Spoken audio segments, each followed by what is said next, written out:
við höfum átt fjölda viðtala síðustu vikur fíkn, sérstaklega á börnum, dauðsvöll þeirra, mannshvörf, meðferðir utan landsteinana, stíplur á bugl og ýmislegt fleira. Mörgum spurningum enn svarað og betur má sannarlega ef duga skal. Á sama tíma áfengi sem aldrei fyrr í alfara leið, svo vitnað sér til herferðar sem framundan.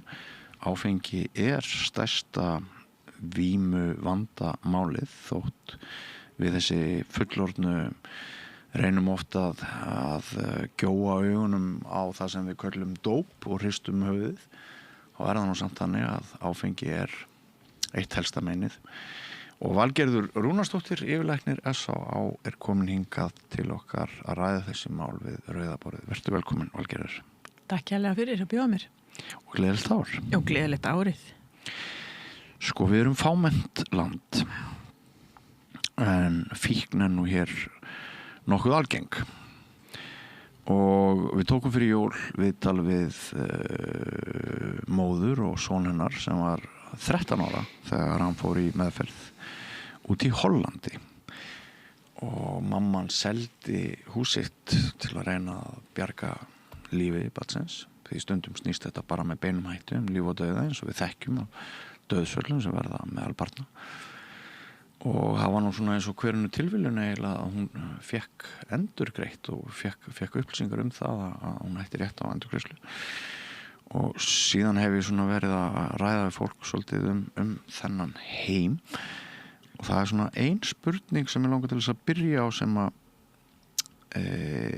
ekki svona kannski liggur ekki alveg svörin liggi ekki alveg ljóst fyrir væri að þínum æskilegra að allt meðferðarstarf við fíknisjúkdómum hér innanlands færi fram hér á landi eða eðlilegt að fámenn þjóð eins og við sendi skjólstæðinga utan til hjálpar utan landsteinina?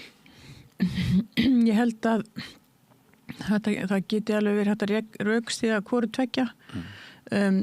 Sko það hefur lengi verið þannig hjá okkur á Íslandi því miður og það hefur enginn vilja eiga 17 ára einstakling sem með alvöru fíksjúkdóm og oft á tíðum þeir sem eru svo að sinna það fá svo bara bátt fyrir og svo framvegis.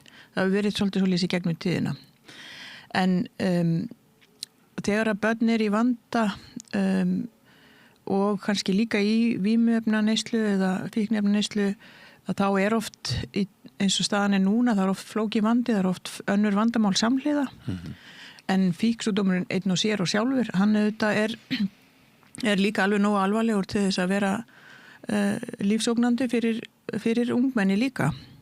En það sem virðist nú skort á núna eins og staðan þetta auðvitað búið að vera þróun hérna í rosalega langa tíma varandi ungmenni og fíkniefnaneyslu og meðferð við því að það sem eins og staðan núna virðist sko eins og hefur verið bent á að meðferð kannski fyrst og fremst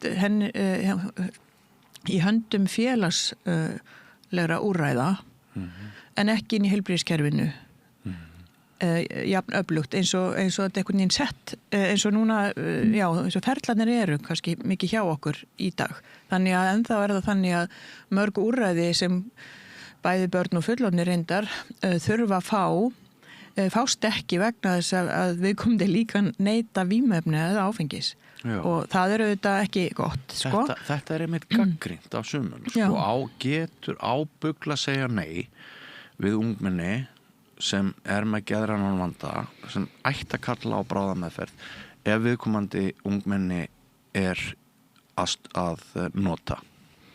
Gott, það þarf auðvitað að sinna fíkninni og jafnframt en stundum neysla ekki vegna þess að þetta unga fólk komið með fíksjúkdóm eða með hann heldur þetta bara hluti af áhættu hegðun og hluti af hegðun sem að ekkert endilega vegna fíknar því fíksjúkdóm algjörlega sjálfstætt fyrirbrigði og þar meðhöndlun ef það líka að ræða ekki bara þessi hegðun sem stundum felur í sér að nota áfengi og vímuefni og eins og ýmislegt annað sem er verið að gera þegar að eru aðrir erfiðleikar eins og félagslegir eða geðrænir samhliða. Þannig að má ég skjóta inn í skilgreinir þú ekki fíknisjúkdóm alltaf sem geðrænan vanda? Jú, hann er einn af geðsjúkdómanum, flokkaður, fíksjúkdómurinn. En það var mikilvægt að við gerum okkur grein fyrir því að neysla er ekki sama og fíksjúkdómur. Nei. Það er stundur ruglað saman og maður getur ekki alltaf vita hvort að neysla sé uppfylli skilyrði fíksjúkdóm. En hún getur samt verið skaðleg neyslan og valdið hættulegum lífshættu hjá öllum sem eru að fikta við neyslu eða prófa eða reyna að storka umhverfinu með því að gera eitthvað sem er hættulegt. Þannig að þetta er ekki alltaf einfalt og sérstaklega í yngsta hópnum getur verið erfitt að koma auga á þetta orðið augljós fíksjúkdómur sem þarf líka meðferð plús alla meðferðum við hinum geðsjúkdómum sem viðkomandi hefur eftir vill samhliða. En því sjálfur sér þá skiptir ekkert alltaf öllu máli. Það verður bara að vera til staðar kerfi sem tekur við fólki með þá margvíslegan flókin samhliða vanda. Og líka hjá fullorðnum þá er þetta líka afgangsstærð. Það er bara mjög erfitt fyrir marga sem eru til dæmis alvarlega geðraskanir aðrar og fíksjúkdóm að fá góða þjónustu. Það er bara því miður líka hjá þeim. En ég held, ef við hugsaum stóru myndina varandi börnin, að þá höfum við á Íslandi getum verið mjög ánað með þróunina síðustu 25 árin hjá okkur. Hvað hefur dregið úr neyslu á barsaldri eða undir skólaaldri til dæmis og upp í 18 ára. Og það kann að vera og það er margt sem bendir til þess að þetta sé að breytast núna. Menn tala bakslag. Bakslag á leiðinni og byrja þó og það slá ekki út í einhverjum tölum. Við sjáum það til dæmis ekki í innlugnum eða eftirspurn til okkar hjá S.A.A. ennþá og þetta mælist ekki í svona könnunum sem er verið að gera á vegum opinberra aðila. En við heyrum þessar upplýsingar frá félagsmiðstöðum og heyrum frá foreldrum og einstök tilvik þar sem að vandinn er alvarlegur og kannski að því að það hefur dregið svona mikið úr heildarfjölda einstaklinga með vandan að þá gæti verið að þess vegna að það sé í raun og veru minni pressa á úrræði sem hefur verið gegnum tíðina og núna þarf að gera betur og ég veit að það er áhugi inn í ráðuneytinu til að gera það og ég held að menn sjáu það að það vantar meira inn frá heilbrigðisgeiranum í viðbóti það sem félagslega kerfið er að gera eins og barnavernd og félagsþjónustan vítt og breytt landið.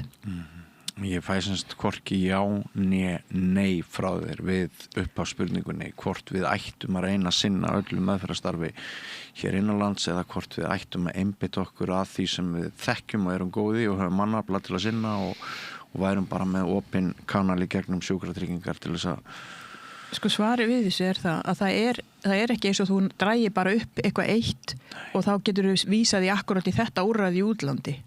Ég held að þetta sé þannig að við þurfum við ættum að sinna þessu heima með okkar fagfólki og öllum sviðum bara að það þarf að skapa það umhverfi og aðstæður að sé hægt að gera það og ef á þarf að halda að þá eru sér úrræði í útlöndum að sjálfsögðu nauðsynlega eins og fyrir marga aðra sjúkdóma og vandamál sem við erum að kljást við hérna á Íslandi. En það bara eitthvað sé í neyslu og ég fara á einhvern ákveðin stað í útlandi, það held ég sé svolítið einföldun á þessu máli. Einu sinni var til eitthvað sem kallaðist bangsadeild á Vogi, ekki satt? Já, við vorum með meðferð fyrir ungmenni og hún var byggð sérstaklega árið 2000 og þá var gríðarlega mikið af ungu fólki.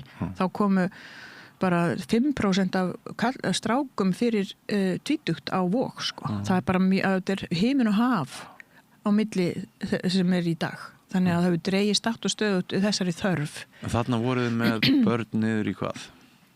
Þetta voru nú, þeir sem eru komni með þannig greiningu að þeir séu með fíksjúkdóm, þeir eru nú oftast 16-17 ára langt flestir en unglingadeildin var alveg fyrir þá sem voru 19 ára yngri og þegar að fækka í hópnum þá vorum við með hann alveg upp í 25 ára yngri og við erum ennþá að sinna ungmennum 25 ára yngri með sér nálgun þannig að það er áfram.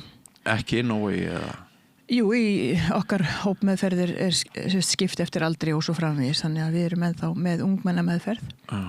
En eins og ég segi þá hefur bara, þetta allt annar hópur, nú er þetta fólk flest yfir 20 sko. Já. En ekki undir 20 og ekki undir 18, það er bara einstaka sem koma og þá er það á vegum barnaverndar og foreldra og sem að sjá ekki annað fært en að koma til okkar og það er líka allt í lagi, þá eru þau hjá okkur inn á Vogi einhverja daga, en Landspítalinn geðdeild með úrræði fyrir afeitrunarpláss fyrir ungmenni. Já. En síðan er fyrst og fremst meðferð er falin sem sagt barnaverndaryfirvöldum fyrir þennan aldurshóp.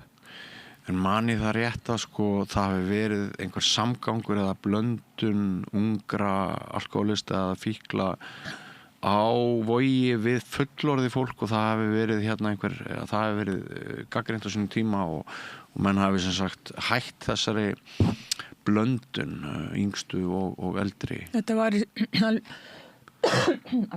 var í sjálfu sér bara eins í gegnum tíðina og það var, deildin var byggð við þannig árið 2000 og við vorum með mjög mikið af sér fagfólki að sinna þeim þá á þeim tíma þegar var mjög mikið af fólki á þessum aldri og héldum því áfram og auðvitað bara sérstöku umgjörði kringu þá sem er ekki lögra, það sem er yngri en 18 ára, þeir sem er 18 ára eru auðvitað fullorðnir en deildin hefur alltaf verið fyrir þá sem eru líka fullorðnir upp í 19 ára og svo seinna eru við upp í 25 ára en húsið var bara eitt og en þetta er sjúkrahús með bara starfsfólki og myndavélum og svo framvegis en meðferðin var bara sér sniðin að unglingum á þeim tíma og það var þetta að halda uppi alveg sérstakri dagskrá allan daginn fyrir þau og algjörlega sér og þannig var það bara í mjög mörg ár sko. Já. Sko þetta barn sem að ég hitti hérna daginn og með móður fékk sem sagt þau svör á Bugl að það geti fengið þjónustu, það geti fengið meðferð en það er ekki fyrir eftir 8 mánuði og það er einhvern veginn þarf að taka símann? Nei. Og það segir sig einhvern veginn sjálft að ef þú átt barn sem er í sjálfsvíkshættu og líður afskaplega illa og er í rauninni í lífshættu þá er erfitt að bíða í 8 mánuði eftir einhvers konar meðferð. Einmitt, þá ekki að vera þannig. Nei. Nú þegar að taka þetta ekki. Já, gjörðu svo vel, bara ekkert vandamáli. Þú varst búin að segja mér að Hæ. Það gæti farið þannig. Er eitthvað hjá þér eða? Við viljum að viðtölin hérna á samstöðinni þau séu bara eins og þau eru, þau séu lífræn og hún Valgerður var búin að segja mér áður en hún settist niður að hún gæti átt vona á áriðandi símtali. Ertu búin að sinna þínu erindi? Já. En sem sagt það var upp úr þessari stöðu. Já. Að fá þau svör að 8 mánuðir væru þyrft að líða áður en barnið myndi fá meðferð á Bugl sem leitur til þess að móðurinn seldi húsið sitt og það var vaðið til Hollands í meðferðarúrræði sem ég held að kallist Yes We Can. Þú kannski þekkir þetta, það eru svona ólíkir skólar í ólíkum löndum, hvernig áherslu er lögð á meðferðarstarf en svona fyrir venjulegt fólk þá þykir þetta náttúrulega algjörlega óásættanlegt að barn í lífshættu fái þau svör að það verða að bíða í 8 mánuði. Sko, ég veit ekki hvernig þetta var metið af geðdeild og barn- og unglingageðdeildinni þörf á meðferð hjá þessu barni, ég hef ekki hugmynd það. Nei. En auðvitað er það ekki þannig að maður vilji láta börn bíða eftir neinni meðferð í 8 mánuði ef það er talin meðferð sem að þarf virkilega á að halda og eins og ég segi, þá er þetta flókið. Það má segja þegar það snýr að fíksjúkdómi þá vitum við líka að það er mjög margt í gangi sem að það virðist í mörgum löndum líka sem eru fjarlæg okkur margt fá að viðgangast sem við myndum ekki kalla meðferð og gegnum tíðina hefur auðvitað fíksjúkdómur verið meðhöndlaðir bara af trúfélögum gegnum tíðina í víðast hvar vegna þess að þetta er bara verið að líkna fólki sem á mjög erfitt en sem betur fer í síðustu áratugina hefur þessi sjúkdómur bara ratað inn í heilbrigðiskerfið þar sem hann á heima og auk þess auðvitað inn í félagslega kerfi því það eru auðvitað gríðarlega mikið af félagslegum afleiðingum tengda fíksjúkdómi bæði og þess vegna gott að hafa þetta samspil en fyrst og fremst er þetta heilbrigðisvandamál sem á að meðhöndlast inni í heilbrigðiskerfinu og við viljum ekki að fólk þurfi að bíða eftir þjónustu við þessum sjúkdómi ef hann er greindur og að metin þörf á meðferð þannig að það á við alla aldurshópa. Já. Svona áður við förum í annað, bara rétt í lokinum þetta, hér kom foreldri daginn sem hefur mist barn og ræddi stuðla og hann sagði að svona óvísindalega athugun hans benti til þess að meiri hluti bara ungmenna sem færi í seinni tíð gegnum stuðla endaði í fangelsum landsins. Já, ég veit ekki, kann ekki þessar tölur eða hvort að það sé eitthvað vitað, sko. En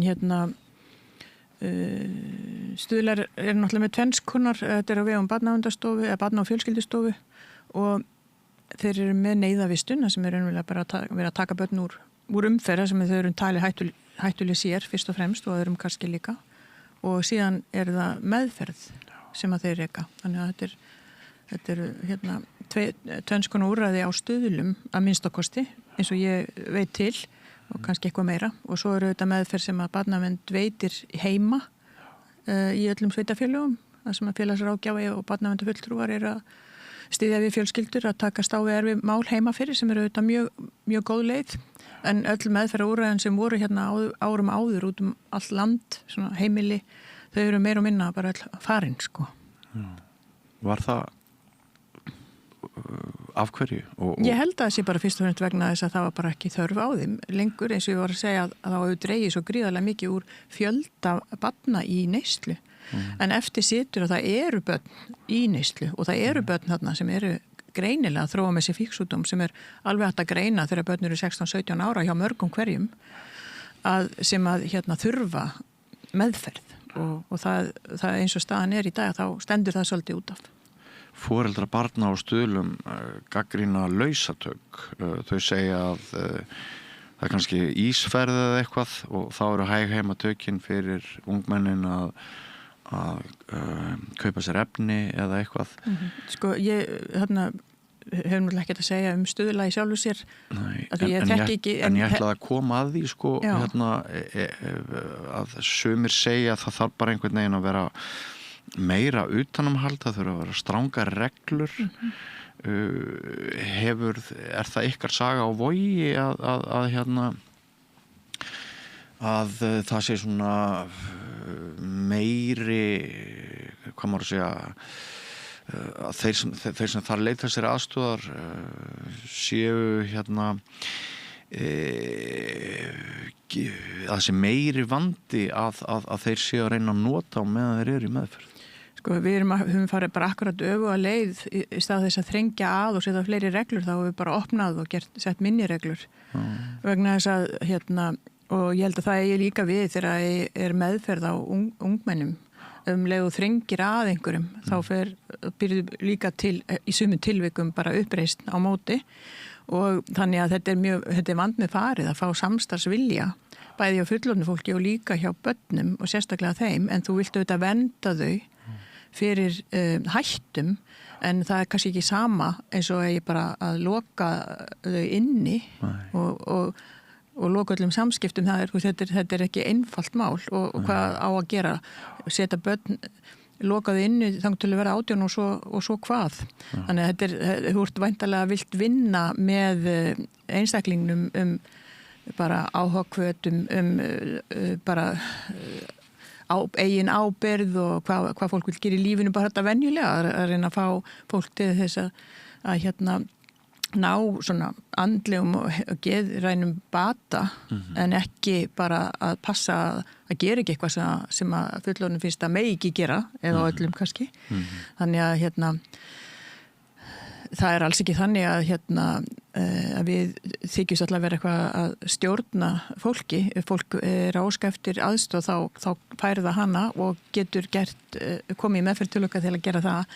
En ef það ætlar að vera í vímuefnaneyslu og meðan það er þar, þá náttúrulega er það ekki lengur staðurinn til að vera á. Við getum ekki búið ábyrgð á því. Eru þá viðurlögin við broti sem sagt þegar sá sem er í meðferð hjá þér færi sér í glas eða reykir maríjúana eða eitthvað, er það bara viðurlögin þau að við komum að meðferð líkur? Já, við þá bara útskrifum fólk ef það vill frekar vera með sín vímuefni heldur en lyfin sem við erum að gefa frákurum. Við getum ekki borið ábyrgð á því hvað fólk tekur inn. Þannig að þá bara þá útskrifast fólk heim. En fólk ræður auðvitað alveg hvað ef það vill það frekar, skilur vera að taka sín lyf eða þá þurfum við ekkert á okkur að halda í frákvæmsmeðferð til dæmis. En er ekki mismunandi sjónarhorn á það hvort krakkir 17 eða 14 í svona meðferðarstarfi? Já, ég er nú að tala fullorðið fólk, sko. Já. En ertu ekki stundum með... En við höfum aldrei verið með neina lokaða meðferð. Nei. Og þannig að ekki heldur fyrir þeir sem voru yngri, en þá þarf bara náttúrulega að láta forráðamenn vita ef viðkomandi vill fara heim. Og við reynum að vinna að samvinnu og þannig að fólk sjái að það sé einhver hagur fyrir það að vera og vilji þess að þykja aðstoð. Við erum ekki að þvinga einn eða neitt. Það er ekki, meðferð við fíksjúkdómi, hún snýst allt annað og þveru öfugt. Hún snýst að vinna að áhugahvöt og hver að taki sína ábyrgð til sín og þykji vonandi eins mikla aðstoð eins og hann getur því. Það meiri aðstoð, meiri meðferð, meiri árangur, við vitum það sem næri yfir lengri tíma. Ekki endilega inniliggjandi að lokaður inni, alls ekki heldur. Fyrst og fremst í eftirfylgd í göngudeild og svo framvegis. Það er svona það sem við vinnum með. Og það á líka við auðvitað yngri. En auðvitað skilja allir foreldrar og að það verður fólk náttúrulega að gera hvað sem er til að forða barni frá hættu. Það er bara mjög skiljanlegt. Og vonandi verður bragabót á þjónustu við þennan litla hóp sem að virkilega þar meiri þjónustu heldur en í boði virðist vera í dag. Þessi sem eru ekki orðin lögráða og erum kannski með flókivanda og fíknivanda líka. Þú sagði mér áður við settust niður að fjárveitingar til ykkar, þær væru svona komnar í annað og betra form að núna fáið þið sannlega greitt fyrir það þjónustu sem þið veitið, ekki satt? Þetta er algjör tímamót sem urðu með nýjum samningi við heilbrigðisráðuneytið og gegnum Sjúkratryggingar Íslands og núna eru við komin með 4 ára samning og inn í því er þjónusta sem við veitum í dag og í fyrsta skipti til dæmis inn í því bæði sálfræði þjónusta við börn sem eru aðstandendur og meðferð við spilafík sem var ekki áður og samningurinn þá er fjármagnið endurspegla það sem við gerum í dag og þannig að við erum tryggð með það áframnæstu 4 ár sem er alltaf bara stórkostlegar fréttir því að eins og margir landsmenn vita þá við þurft að fara endalist fyrir fjárlaganemnd og byggjum alltaf sama peningin á hverju ári þannig að þetta er alltaf út með einhverju tímabundnum framlögum þannig að þetta er mikill léttir og mjög ánægilegt þannig að við erum að fá tryggða þessa upphæð sem að við þurfum til að gera það sem við gerum í dag og inn í samningnum er margt spennandi og skemmtilegt og fyrst og fremst verið að auka þjónustu í göngudeild og það er margt sem við gerum nú þegar með þessum bútasamningu sem hafa alltaf væst við okkur svona í gegnum síðustu árin sem við höfum bara tekið nýja þjónustu að okkur og veitt hana eins og til dæmis lyfjameðferð við ópíóðafíkn. Það er að segja fólki sem er að nota Oxycontin og Contalgin og þessi hættulegu lyf. Það sem við erum bara með mjög gott aðgengi að meðferð við því í dag og sinnum því sem þarf tel ég sem auðvitað bara örugglega einsdæmi í heiminum en við erum mjög ána með það vegna þess að þetta er lífshættuleg neysla og það er til góð lyfjameðferð við henni og við erum að veita hana. Það er eitt dæmi af þessu. Þannig að já, við erum bara mjög ánægð og þakklátt þessari nýju ríkisstjórn að hafa klárað þetta dæmi. Því margir hafa sagst vilja og ætla en það er bara ekki klárast en núna er þetta komið í höfn. Alma Möller. Já. Já, vel gert. Það sem er kannski síður vel gert, það er svo þróun sem að mörgum ofbýður hér á landi sem er aðgengi að áfengi. Hvernig það virðist alltaf verða meira og meira á ákveði stjórnleysi sem ríkir og hér erum við stundum með forvarnafulltrú og annað fólk sem varar mjög við þessu ástandi. Hver er þín skoðun á þessu? Já, þetta er stærsta málið ef við tölum áfengið og það má segja líka nikotín eða kannabis eða hvað það er að eftir því sem aðgengi er meira, þeim mun meiri neysla. Þetta við þurfum ekki að spyrja neitt, það er löngu sýnt og sannað. Þannig að við getum þurft að býta nálinni síðar með þessa breytingu sem er að verða núna? Já, við erum held í löngu byrjuð að finna fyrir því aðgengi áfengi hefur náttúrulega start og stöðust aukist. Og aðgengi er ekki bara hvar mátt kaupa, það er líka viðhorf fólks. Af því ef að viðhorfið er að þetta sé bara eitthvað sem er eins og mjólk. Að þá auðvitað bara er hún drukkin eins og mjólk. Já, eins og hverjunur vara, stundum talar fólk þannig. Já, en þannig að bara sem samfélag að þá þurfum við aðeins að staldra við og hlusta á upplýsingar og vísindi í kringum hvað áfengi er, af hverju, það er ekki að tala um það eins og hverja aðra vöru. Alma Möller sem landlæknir var með erindi sem hún var að og reyna að segja okkur endur teki hvað kostar Íslendinga eða Ísland áfengisneyslan og það er ég er ekki að tala um áfengisfíkn og meðferð eitthvað svoleiðis, það er allt inn í þessu en bara neysla áfengis á Íslandi kostar 100 milljarða á ári 100 milljarðar, það er mjög há tala og ef við ætlum að auka það aðeins eins og 1 lítra á ári þá hækkar talan bara 20 milljarða þannig að það er augljóslega kostnaðurinn er gríðarlega mikill. Svo er einhver gróði ÁTVR og eitthvað svona, ég held að hann sé 20 eða eitthvað álíka. Já. Og meðferð hjá okkur, öll meðferð sem SO veitir kostar 2. Þannig að þetta er augljóslega mikill kostnaður fyrir okkur bæði beinn og óbeinn kostnaður af áfengisdrykkju á Íslandi. Ef við ætlum að reyna að sporna við að þá er leiðin númer 1, 2 og 10 er aðgengi stýring. Það er forvörnin. Það er auðvitað að vera með fræðslu og forvarnir og alls konar í skólum eitthvað þannig en númer 1, 2 og 10 er aðgengið. Og það er inn í því viðhorf til áfengis, áfengiskaupaldur, verð á áfengi, sölustaðir og ótal aðrir hlutir sem hafa áhrif á aðgengi í stóru myndinni. Þannig að það er það sem við þurfum að passa upp á. Auðvitað er eitthvað leiðileg hlið á því og fólki finnst að IVSN og eitthvað en kostnaðurinn hinum einn er svo mikill að það er eiginlega ekki hægt að horfa fram hjá því að við verðum að halda áfram að reyna að draga úr aðgengi eins og mögulegt er en það hefur verið í hináttina, það er bara búið að aukast mjög mikið á þetta þegar ég var 20 þá náttúrulega var þetta bara beðröð í ríkið fyrir klukka 6 á föstudögum, punktur. En þetta er náttúrulega, þið viti hvernig það er náttúrulega ekkert vandamál að fá áfengi í dag og bara allt í góðu lagi með það og vínbúðin opin alveg hreint Lónodon og barir allt. En svo bætist við þessi netsala og hún er bara mikið skaðræði myndi ég segja fyrir stóran hóp og það virðist líka vera hægt að færa það yfir á hópa sem eigi ekki að vera að drekka eins og líka áfengiskaupaaldur þó að hann sé 20 ára þá gerir maður ráð fyrir 18 ára að drekja áfengi ef við færum áfengiskaupaaldur niður í 18 þá myndum maður gera ráð fyrir að 16 ára drekja áfengi, þannig er það bara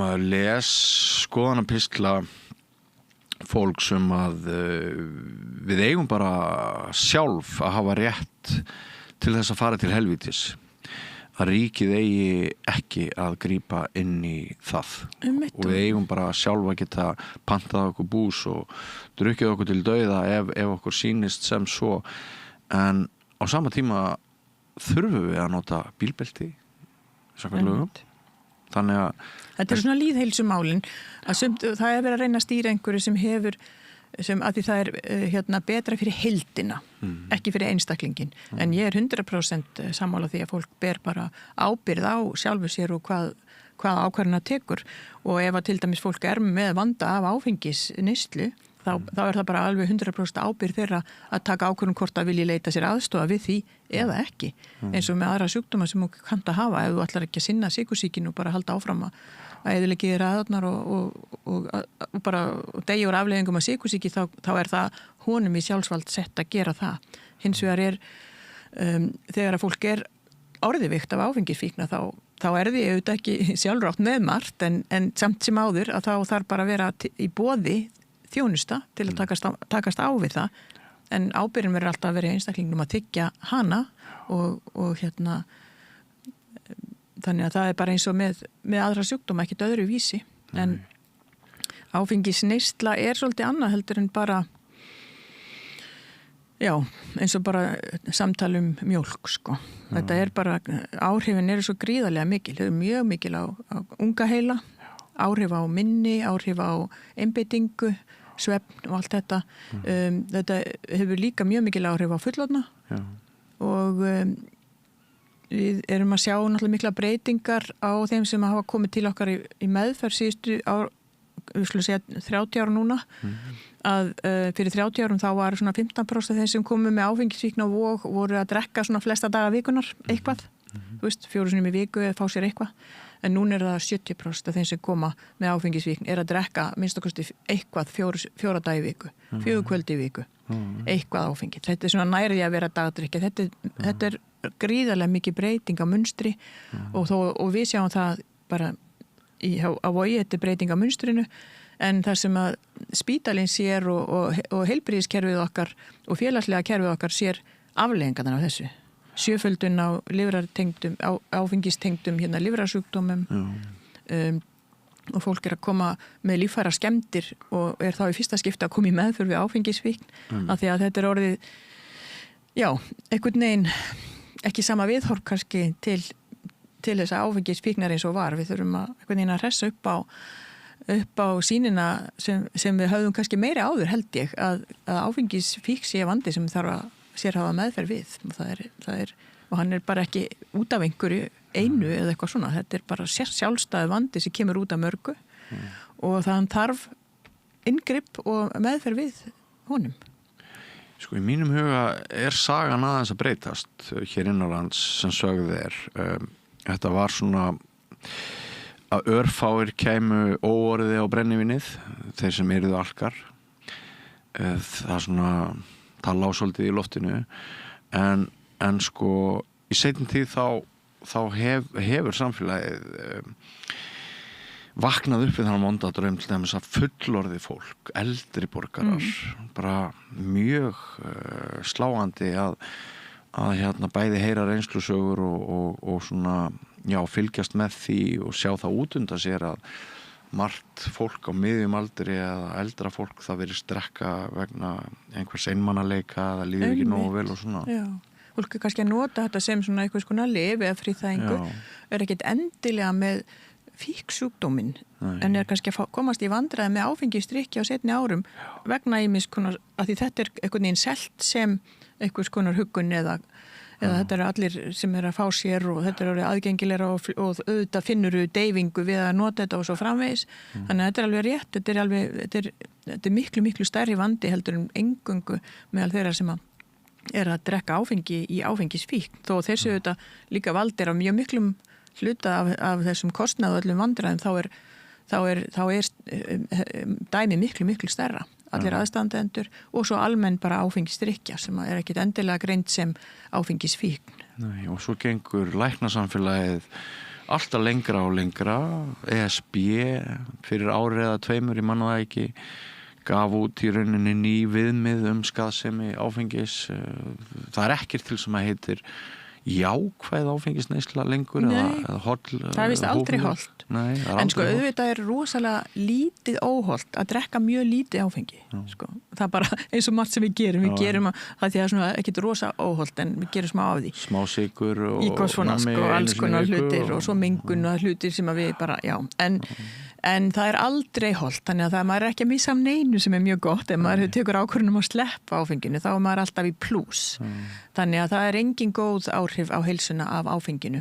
og það er raun og veru þó að hjálpa þér að sofa fyrst, þá veldur það mjög miklu svefntruflunum bara eftir stuttantíma og nota áfengi svoleiðis þannig að það er alveg rétt, viðmiðin eru þannig að það er ekki hægt að mæla með áfengi fyrir heilsuna aldrei. Krabbameinsvaldandi? Það veldur krabbameinum, mörgum og það er einmitt það sem við erum að fara að tala um á læknadögum núna. Já, sem eru framöndan. Læknadagar eru sem sagt vísindaþing lækna alltaf ein vika ári í janúar og þeir eru næstu viku, byrja 19. janúar og Lýðheilsuráð Læknafélagsins fékk heilstags málþing áfengi sem er mjög ánægilegt, það sem verður farið yfir áfengi eins og kemur fyrir sjónar heilbrigðiskerfisins bara í hvernig það kemur út öllum kemum og margir læknar sem tala þar í örskamma stund sína á áfengisdrykkju landans og hvað það þýðir og það er meðal annars krabbameinslæknir, það er hjartalæknir, öldrunarlæknir, bráðalæknir og fleiri læknar geðlæknir og eftir hádegi á þessum degi er meiri lýðheilsusýnin, þá kemur Viðar, félagsfræðingur, prófessor úr háskólanum, tala normaliseringuna, kemur lögfræðingur að tala lagahliðina og Normaliseringin, hún tengist einmitt aðeins því sem við vorum að ræða með þetta aukna aðgengi, er það ekki? Já, það er auki aðgengi ef það er meira normaliserað. Þetta er bara venjulegt og það er svolítið sérstætt að heyra umræðana áfengi núna og þessa sölu að það tala eins og þetta sé orðið eitthvað normal að kaupa sér og það er að leiðandi eigið að vera löglegt, þetta er mjög fyndin svona rökstuðningur en já, þannig að það verður margt talað þarna og kemur líka og Alma Möller heilbrigðisráðherra verður og auk þess aðili frá OECD sem kemur og segir okkur þetta er þessi grundvallaratriði sem við vitum að þarf að gera, það er með aðgengismál og stýringu á áfengi, hvernig það sé mesta forvörðin og lýðheilsu verkefnið fyrir hverja þjóð að gera það. Og einu sinni var litið til Íslands sem fyrirmyndar í þessum. Og það er ennþá og við erum ennþá þar. En við erum svolítið að missa það og þannig að það er eins gott að vera á varbergi að missa ekki þetta góða sem við höfum. Við höfum ekki verið að draga úrdrykki eins og flestar aðra þjóður í Evrópu. Evrópa drekkur helmingi meir en allar aðrar heimsálfur í heiminum bara vegna menningar, þá er þetta þannig en þeir hafa dregið mjög mikið úr drykkjunni á Ítalíu, Fraklandi og dregið úr afleiðingum mjög mikið en það eru ákveðin lönd sem hafa ekki gert það, ekki Ísland. Þjóðverjar hafa stór minka bjórneyslu, ekki satt? Það hefur minkað í Mið-Evrópu en Austur-Evrópa hefur aukið heldur, Skotari og svolítið erfitt og svona en þannig að það hefur orðið mikið breyting á heildadrykki í Evrópu, fólk svona horfa til Norðurlandana Svíþjóða, Noregs og Íslands og Finnlands sem eru með svona öðruvísi pólísíu í sölu áfengis og það er talið mjög mikið til bóta til þess að minnka aðgengi og það er eitt í sambandi við næstu viku sem sem í tengslu við læknadaga er að fræðslustofnun lækna ákvað að þetta umræðefni yrði núna í ár almenna opna kvöldið á miðvikudagskvöldinu þar að segja að þessi umræðum áfengi er þá málþing eða fundur klukkan 8 í miðvikudagskvöldið í Hörpunni Silfurbergi 21. janúar þar verður sem sagt öllum velkomi að koma og hlýða á og taka svo þátt í samtali og eftir þar sem við ætlum að fara yfir svona sumt af því sem kemur fram á þessum læknadögum áfengið og meðal annars það hvort að þessi amma og afi hætti að drekka eða hvort það sé óhollt fyrir amma og afa yfirleitt að drekka nú þarf maður að vanda sig sko því það ekki maður þarf ekki að vera mjög gamall þessi að vera amma og afi sko en já, það er meðal annars það sem það verður skoðað og hvort að einn sé góður fyrir geðheilsuna og hvort að þetta sé bara orðin normal hlutur að vera með áfengi, það þarf alltaf að vera áfengi, þannig að það verður ýmislegt til umræðu þarna og verður vonandi bara áhugi til að koma og vera með okkur í þessu samtali. Og eins og þú lýsir þessu svona reyna að hafa svolítið mannlega nálgun á þetta. Já. Algjörlega. Já. Þetta bara áfengi hluti af okkar menningu líka og hluti af Íslandi. Það ekki eins og það sé verið eitthvað hægt að taka það út eða það standi til, en við þurfum að umgangast það með þeim formörkjum sem við vitum að hvers konar efni þetta og af hverju. Við þurfum að vernda börnin, við þurfum líka að vernda fullorðna og við þurfum að vera með lýðheilsusjónarmið fremst þegar við tölum áfengi en ekki bara viðskipta sjónarmið. Nei. Sumt fullorðið fólk heldur að hinefnin séu helsta bölvun samfélagsins en það að því nefndi inngangnum að áfengið væri stærsta vímuvandamálið, ekki svo? Algjörlega, það alveg kórrétt. Þetta stærsta fíkniefni eða vímuefna vandamáli, það áfengisvandinn. Það lang stærst. Það næstu því allir sem kom í meðferð eru með það vandamál, þó séu líka með kannski fíkn í önnur vímuefni eða lyf, að þá áfengi þarna langstæst og mest og útbreiddasta. Eðlilega því að það löglegt vímuefni og það meira notað og meira aðgengi að því. Þannig að það sem meira aðgengi að, það notum við meira. Hvað eru mörg prósent Íslendinga sem lenda í vanda með sína fíkn eða verða alkohólistar eða hvað orðu notum? Sko, það eru alveg örugglega 10% sem eru með alvarlegan fíksjúkdóm sem þurfa aðstóð og sumir eru í bata og aðrir eru ennþá veikir af því eða inn á milli, fólk náttúrulega alls konar fasa hvað það varðar, en það örugglega svona 10% af þjóðinni sem eru með þannig sjúkdóm að þurfi inngrip, kannski 20% og svo eitthvað viðbót sem líka með vanda sem myndi kannski ekki teljast fíksjúkdómur en eru samt með vanda og afleiðingar af drykkju sem þarf inngrip. Samanber fullorðið fólk sem voru með ræða eða ungt fólk sem að drekka og svo eitthvað yfirildi og fyrir út að keyra og lendir í slísi. Það svo margs konar afleiðingar af áfenginu sem ekkit endilega vegna fíksjúkdóms, þó að fíksjúkdómurinn sennilega eigi nú samt stærstan hlutan í stóru myndinni af afleiðingum af því. Vegna þess að þá byrjar þessi notkun sem meiri en þú ert ánægður með og lengur en þú ætlar þér og oftar en þú ætlar þér og þú reynir að byrja að takast á við máliðin og minka en gengur ekki upp þessi einkenni sem eru einkenni fíksjúkdóm að þegar fólk finnur þá auðvitað ráðlagt að bregðast við þeim og leita sér aðstóðar.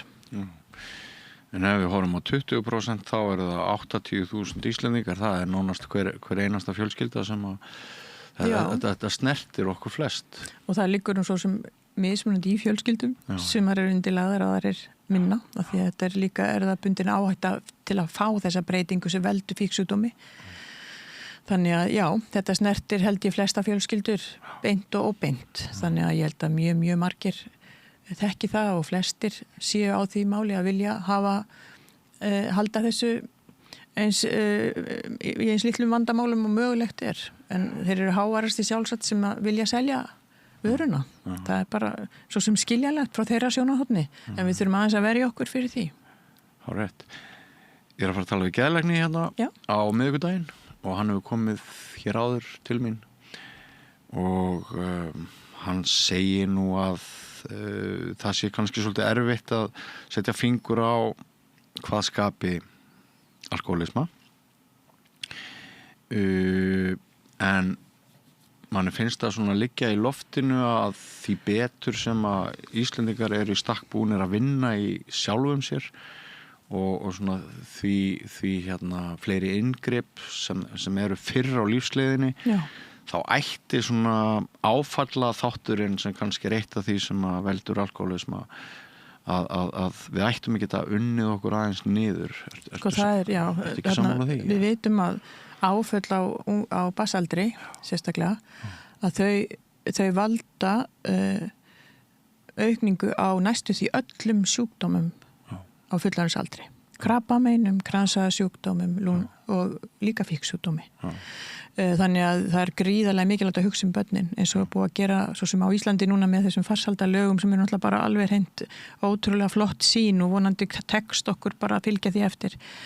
Þannig að hugsa börnin okkar og aðbúnaðin og öryggi þeirra fyrstu árinu gríðarlega mikilvægt. Og ekki bara fyrir fíksjúkdóma, fyrir alla aðra sjúkdóma. En fólk fær fíksjúkdóma á þess að hafa fengið neina áföll fram að þeim tíma en flestir sem eru virkir í fíksjúkdómi verða fyrir miklum skakkaföllum og áföllum á þeirri leið þannig en það er ekki eitthvað skilyrði til þess að greinast með fíksjúkdóm en það er oft á tíðum hindrandi þáttur í kannski að ná bata. Það spilar svolítið stórt hlutverk. Þannig að öll, eins og þú nefndir, öll vinna sem fólk hugsar sjálfa sig og hugsar sig í samhengi við aðra og finna samkennd með öðrum og finna tilgang í lífinu og taka ábyrgð á eigin lífi. Þetta er allt saman auðvitað til þess fallið að ná betri heilsu andlega og hvaða sjúkdómum sem að takast betur á við þá. Já. Og svo eftir meðferð tekum við þetta jafningastarf hjá mörgum, samanber AA og svo framvegis. Akkurat, AA-starfið er náttúrulega á Íslandi mjög öflugt og alltaf hægt að mæla með því svo sannarlega gerir þeim gott sem að stunda það. Það er ekki alveg hægt að mæla með því og sumir nota annað fjölskyldu eða eitthvað annað fagfólk. Við reynum hjá SAA allavega að tryggja að það sé meðferð sem taki við eftir inniliggjandi meðferð og líka göngudeilda meðferð sem að það er mjög mikið af fólki sem fer enga innlögn bara í göngudeild eða jafnvel frá göngudeild upp á Vík í meðferð í framhaldi þannig að við erum og svo aðalatriði þessi eftirfylgd sem tekur við því meðferð tekur alveg minnstakosti 3 mánuði í raun og vera vel á að vera með þá ertu hluta til náttúrulega eða kannski allan tíman heima hjá þér en í meðferð sem tekur samt þennan tíma það skiptir máli og það er meiri árangur af því. Mjög fróðlegt að spjalla við þig, Valgerður, kærar þakkir fyrir komuna, læknadagar í næstu viku og almenningur sem sagt velkomin annað miðvikudagskvöld 21. janúar og við getum talað átak. Já, þetta er svona vonandi verður svolítið vitundavakning. Já, akkurat. Í tengslu við þetta svo við þakklátt læknafélaginu að taka þetta upp. Já, að þínum að þið veitir ekkert af. Það veitir ekkert af því. Við megum ekki sofna á verðinu. Kæra þakki fyrir komuna. Kæra þakki fyrir mig. Og áfram göngum við göttuna, kæru hlustendur, ekki frá langt, nýrkafli eftir andartak. Ég heiti Kristinn Sigmundsson og styð Samstöðina. Samstöðin er óháð sjónvarpsstöð sem fjallar þjóðfélagsmál á vandaðan og yfirvegaðan hátt. Ég skora á ykkur að styðja hana með því að gerast áskrifendur. Samstöðin er ómissandi.